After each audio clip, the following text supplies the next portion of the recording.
Jangan lupa like, comment, and subscribe channel YouTube TVRI Bengkulu dan nyalakan lonceng notifikasinya.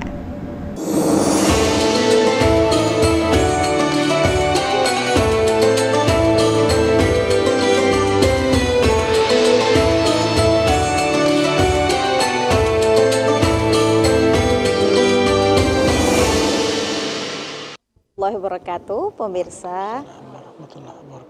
Iya, pemirsa TVRI Bengkulu yang dirahmati Allah, senang sekali pada sore hari ini berjumpa kembali bersama saya Milianti Rona Asmara dalam program kesayangan kita Mutiara Kolbu.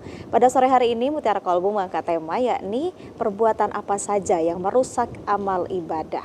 Dan pada sore hari ini di studio TVRI Bengkulu sudah hadir bersama saya pada saat ini Ustadz Ihwan Nasution. Assalamualaikum warahmatullahi wabarakatuh, Pak Ustadz. Waalaikumsalam warahmatullahi wabarakatuh, Mbak. Iya, sehat Pak Ustadz ya? Alhamdulillah sehat, Mbak. Hujan tadi luar Pak Ustadz, aman ke sini? Alhamdulillah aman. Aman ya. Lewat sela-selanya. Lewat sela-selanya, ya alhamdulillah.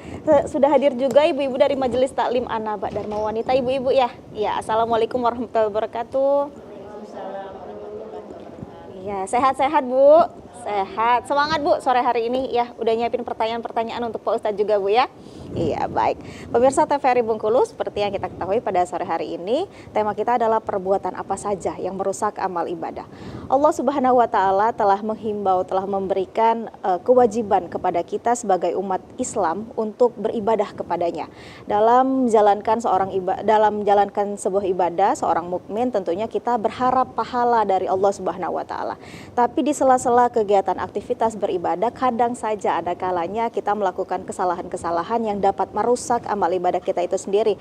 Apa sajakah hal-hal yang dapat merusak amal ibadah kita? Untuk itu kita dengarkan terlebih dahulu tausiah dari Bapak Ustadz Ihwan Nasution. Silakan Pak Ustadz. Baik, makasih Mbak. Bismillahirrahmanirrahim. Assalamualaikum warahmatullahi wabarakatuh. Waalaikumsalam warahmatullahi wabarakatuh. Alhamdulillah wassalatu wassalamu ala Rasulillah wa ala alihi wa sahbihi wa mawalah.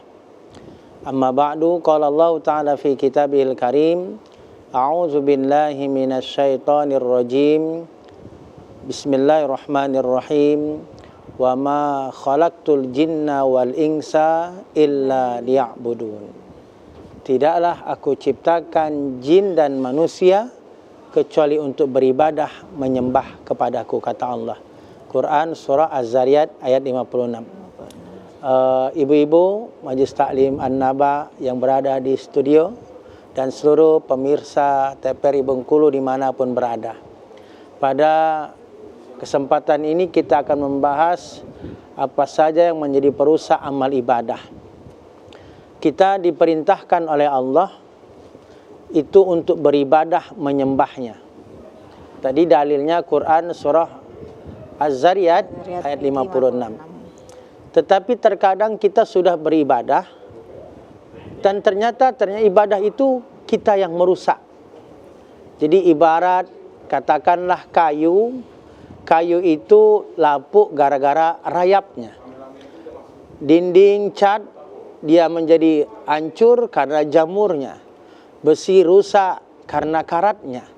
Begitu juga ibadah. Ibadah ini ternyata ada yang menjadikan dia rusak. Dan yang merusak itu bukan orang lain. Yang merusak ibadah yang kita telah lakukan itu bukan orang lain. Tetapi kita sendiri yang kadang merusaknya. Jadi kita yang beribadah, kita yang sudah beramal, tapi terkadang kita yang merusaknya. Salah satu ayat yang disebut dalam Quran surah Al-Baqarah ayat 264 yang menunjukkan merusak amal kita, Allah berfirman, ya ayyuhallazina amanu la tubtilu shadaqatikum bil manni wal adza.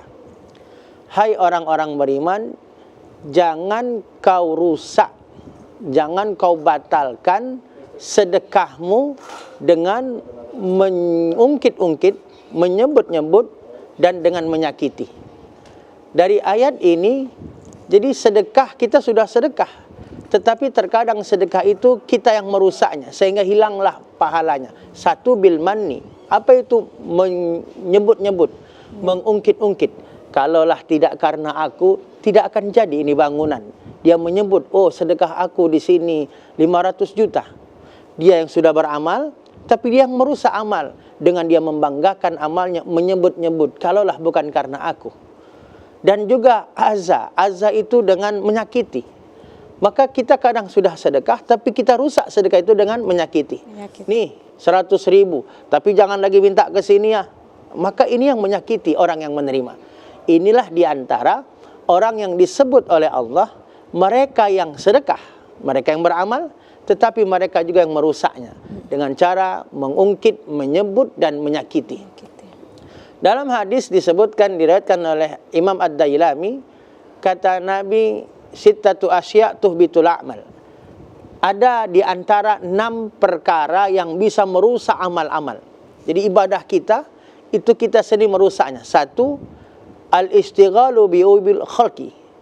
Sibuk mengurus aib orang lain. Jadi sibuk mengurus aib itu ternyata menjadi perusak amal-amal kita. Kita sudah beramal, tapi setelah beramal ternyata kita sibuk mengurus aib orang.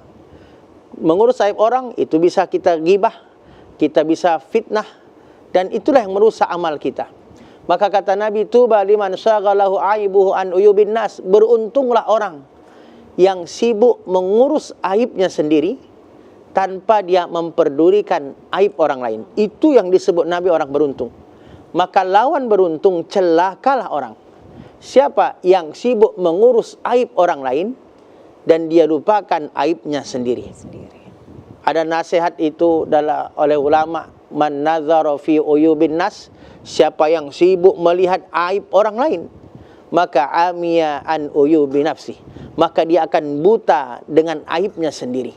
Ketika kita sibuk mengurus aib orang lain, maka kita akan lupa dengan aib kita sendiri.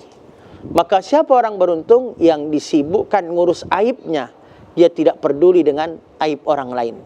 Nah, sibuk dengan aib orang, maka itu yang termasuk yang disebut Nabi merusak amal kita.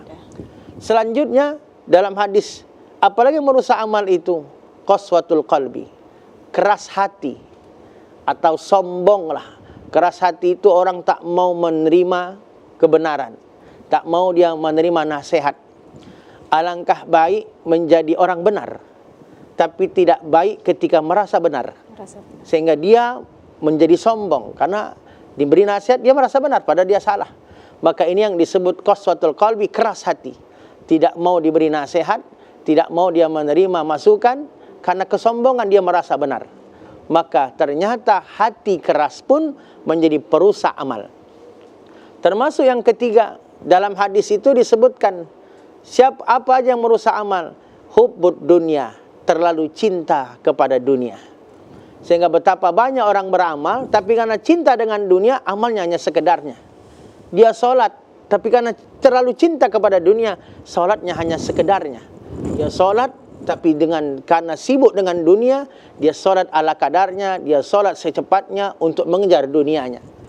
Kita tidak dilarang untuk mencintai dunia, tapi kita dilarang untuk terlalu cinta kepada dunia. Dunia itu bukan tujuan, tapi dunia itu adalah wasilah, sarana untuk mencapai tujuan kita sesungguhnya akhirat. Maka Allah banyak menyebut dalam Al-Quran, mengingatkan kepada kita, walal akhiratu khairul laka minal ula, bahwa akhirat itu lebih utama. Akhirat itu khairun wa abqa, dia terbaik dan dia kekal daripada dunia. Maka jangan sampai kehidupan akhirat yang kekal itu terkalahkan dengan kehidupan dunia yang sementara. Maka kita tidak dilarang mencintai dunia, tapi dilarang terlalu mencintai dunia sehingga kita lupa dengan tujuan akhirat. Iya, baik Pak Ustadz, nanti kita lanjutkan lagi untuk selanjutnya setelah jeda iklan Pak Ustadz ya. Pemirsa TVRI Bengkulu, Mutiara Kolbu akan kembali lagi setelah jeda pariwara berikut ini, tetaplah bersama kami.